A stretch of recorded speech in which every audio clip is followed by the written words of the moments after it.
Hey guys, welcome to week 12, workout 2 for Canis Athletics Quarantine Fit.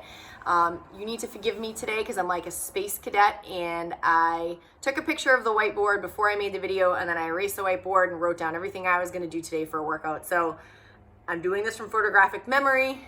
Go by what the whiteboard says. I hope I cover every single movement in the video. So your rounds today for your warm-up are the same as they always are. 3 rounds. You're doing 10 hand release push-ups, 10 speed skaters, 10 tuck jumps, and 10 sit-ups, okay? You have sit-ups in the workout, you have speed skaters in the workout, so I'm not looking for those to be super aggressive.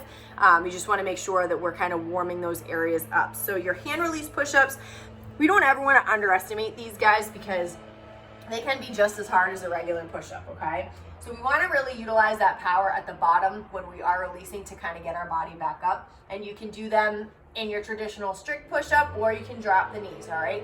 One thing you wanna make sure that when we drop our knees, if we have to for push-ups, our core is still engaged, okay? So if I'm in my push-up, whether it's on the knees or traditional, I'm gonna lower down, I'm gonna release my hands, power back up, okay? Then our speed skaters. I don't expect them to be crazy. You don't have to go super deep or fast because it is just a warm-up. But just remember, our left foot's gonna come out, our right leg's gonna kick back, okay, and vice versa. During the workout, I expect them to be a lot faster and a lot deeper. The hand should be driving down to the opposite foot. So my right hand should be coming down, down, down. Okay, I shouldn't even have time to think about the next side. I should just be moving. Boom, boom, boom, boom, boom in the workout, okay? Our tuck jumps, if we're able to string the 10 together without having to stop and stand and, reposition, that's great. But if not, that's fine. Again, it's just a warm up. So even if you have to put your hands out, so you can kind of see where do my knees need to hit, all right? I didn't go up that far because I'm on the second floor and I don't want to go through the floor. So 10 of those tuck jumps. And then 10 ab mat sit-ups. If you don't have an ab mat, just doing your traditional crunches. So 3 rounds of that. Your mobility. You're gonna be doing 1 minute of a wrist stretch, thumbs up child's pose, your Cossack squat, PVC and arm circles. And I know that there's another one and I can't think of what the 5th one is. So go by what the whiteboard said.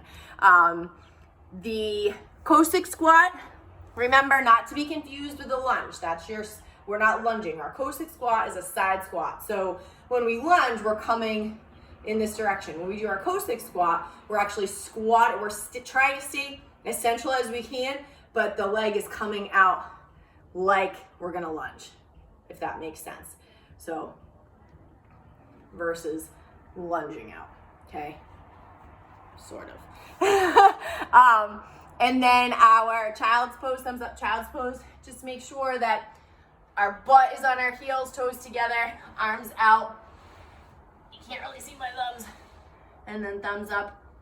Really let yourself kind of melt into that one. Don't force yourself down. The longer you're down there, the easier it should get. And then your wrist stretch. So this one, you want to make sure you spend extra time. If you're the type of person that goes into the gym and hears handstand push-ups or something that you know is going to tax your wrists and you're immediately like, oh, gotta grab my wrist wraps. You want to spend more time on your wrist stretch, okay? You eventually want to get away from that. Unless you have a medical issue or an injury or something like that that requires you to wear anything like that. It's the same thing that I tell my runners. If you're putting inserts in your shoes, if you need an accessory to not be in pain or because you're uncomfortable, you need to fix that problem.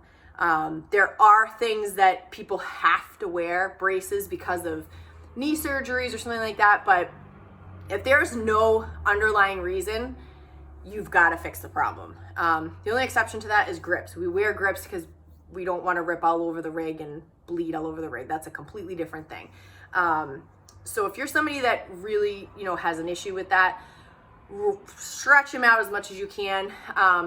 My biggest suggestion, even something I try to do myself, is don't use as many accessories unless you absolutely have to. So even though I really love using wrist wraps for handstand push-ups, I try my best not to, unless it's going to be a lot of volume. If there's like other stuff going on that I'm using my wrist and then I'm going to do handstand push-ups, I really try not to do it. Just got to get yourself stronger, okay? So I'm going to go through them really quickly. Obviously, I don't want you going through them this fast, but just to show you the different variations. So palms down to start, all right? So I have them out, to me, to you, together. Then I'm going to flip them over, same thing. All right, that's super fast. Do not go that fast. Even if you're not somebody that needs to stretch them out, take some time, okay? And then I don't know what the fifth stretch is, but I'm sure it's something you've done before. I'm so sorry. I'm such a space cadet today. So for your first part of the workout, you guys are going to be doing a 1 mile test today. And I know you're probably like, what? Why do we have to do this? And I know even in high school when we had to do these tests and see, you know, where you're at for your fitness level. That's all it is. It's just a test. It's a base. It's just to see, you know, where am I at for my fitness level? Where do I need to be? Where do I want to be? Some of you may think you know what your mile is and you run all the time and you're like, oh, I always run an 8-minute mile or I always run, you know, a 10-minute mile. This is a true, like, max capacity, 90 to 95% red line the entire time. So we don't always do that and we shouldn't always do that. I don't even train my runners like that. Our runs are slow most of the time. The only time that they're ever reaching that kind of capacity is their speed work days, which are 14 days apart, or we're doing some sort of a test like this. So it's not necessary to run fast all the time. But when I say 90 to 95%, sometimes people have a hard time understanding what that means. In runners' world, I'm not going to be able to talk to you. If I was to run alongside you and ask you questions and try to carry on a conversation, nothing's coming out. I'm going to hear you breathing and that's it. It should literally physically be, I can't give anything else. There's no possible way I could run any faster than I'm running right now. That's what I want for this mile, okay? This is why we do benchmark workouts. It's why we do 1 rep maxes. It's just to give you a baseline. Some of you might not care, and if you don't, which I don't think any of you in this group don't care, but if you're like, I don't really care what my mile is, it's okay. Just do it. Just humor me, okay? You might do it and be like, I'm pleasantly surprised. You're all capable of doing it. Try to make sure that you're either doing a 1 mile loop or an 800 out and an 800 back. I hate to see people test their mile and do it in like 200 meter increments. You really want to have as little transition as much as possible. Do you know what I mean? So that's your first part. So come back, stretch if you need to again, grab some water because you do have a longer EMOM today. It's a 30-minute EMOM. You have 5 different movements, which means you're doing each movement 6 times, okay? Anytime you have something like this, it's best to work for 45 to 50 seconds so you have a little bit of transition time. Don't try to go to the minute and then go straight into the next movement. You might be able to do that for the first like 5 rounds and 5 movements, but you're not going to be able to sustain that. And why? Why would you do that to yourself? So now I have to think. I have to use my photographic memory, whatever they call it. God, I swear, I'm losing my mind today. All right, so first movement is going to be handstands. Second movement is going to be sit-ups. Third are burpees. Fourth, I know there's speed skaters. And then there's air squats in there. I know that's not the order that's on the whiteboard, so just make sure you look at the whiteboard. I'm trying to make sure I said them all so I can touch on them all. So for your push-ups, ideally I'd like to see you doing handstand push-ups if you're efficient in them. So this isn't the type of workout where I kind of have them, but I'm not sure. You either have them or you don't. If you don't, you're doing whatever the next level of push-ups you're most efficient in. So if it's strict, if it's on your knees, hand release, whatever it is, okay? If you are someone who is efficient in kipping handstand push-ups and you want to sprinkle in some strict, that's fine. Just like I always tell you, just make sure that you're doing the same amount of reps every single round. So if you know, yep, I can definitely do 5 strict and then go into kipping, do that, all right? So pick a rep scheme that's going to work for you. For your sit-ups, I'd like it to be an ab mat sit-up with the butterfly position, but again, if you're not able to for whatever reason, your regular crunch is fine. Yes, air squats is third, now I'm thinking of it. So for your air squats, we wanna make sure that we are going all the way down. We're breaking parallel, okay? And we have full hip extension at the top. I don't wanna see any gorilla air squats. Not that I'll physically see you, but I'll know. So when we're coming down, we're making sure we're coming all the way down, all the way up, full hip extension, okay? The gorilla squat I'm talking about, I even see elite athletes doing it and it kills me. They're rounded and they literally, their arms are like dangling here and they do this. That's not a squat. I don't know what that is, but it's not. So don't do that, all right? Your fourth movement is your burpees, our RX burpee. Full chest to the deck, jump it in, jump up, hands overhead, full hip extension. You can take the jump out at the end and just stand with full hip extension. You can step the burpee out, you can step it in, you can do both. If you really need to scale it down and do the up downs, that's fine. So just remember that's like your half a burpee, starting in the standing position, hands down, kick back, kick in, and stand. I don't think any of you in this group need to do that. Need is the key word, need, not want. So if you physically are unable to do the full burpee, or at least some version of the burpee, you can do the up down.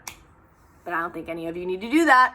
I don't think any of you are injured, so that's that. And then your speed skaters, just like we did in the warm-up, except this time it's more aggressive. So rather than that, really soft landing, kind of going like we did in the warm-up, we want it more aggressive this time. So this time I'm shooting my hand down. All right, I don't even have time to think about it when I stand back up till the next one's coming, okay? Like I said, work for 45 to 50 seconds, take that rest, move into the next movement. 30 minutes, 5 movements, 6 rounds, okay? For your cash out, you guys are doing 2 rounds of 50 bicep curls and 50 floor press. So it's 100 total of each movement. Your bicep curl and your floor press weight are probably going to be different. That's normal. I don't want you thinking in your head, oh, this is how much I bench press, so this is what I should floor press. It's not the same. Bench press in the gym, we're laying on a bench, okay? We have the bar secured until we're ready. We're able to drive our feet into the ground and use that as leverage. We don't have that in a floor press. We literally have our body on the ground as leverage and using full push power. So even if you only have a 135-pound dumbbell, you don't even have both, and that's fine for your bicep curl. For your floor press, it may not be as easy as you think. And if it is, that's awesome. Ideally, I'd like to see you doing both at the same time. So both bicep curls at the same time, both floor press at the same time. But if you only have one, that's fine. And if you don't have something that you're able to efficiently do the movement, then use an odd object, all right? Your bicep curl should be a strict bicep curl. There should be no bounce. And your floor press, there shouldn't be like, it's not a half Turkish getup. So like we shouldn't be like, oh, I'm trying to get up. It's literally push power, okay? And I'm saying that because I've done that and I'm like, I can't get this stupid dumbbell off my chest. So it's so different than regular bench pressing. But we do these kind of accessory pieces because it helps us get stronger. We don't really work our biceps a lot in functional fitness. A lot of the times, if you look at the movements we're doing, it's triceps, it's shoulders, it's our lower back. So our biceps get worked by default. And it's usually because we're tiring somewhere else and we start relying on that.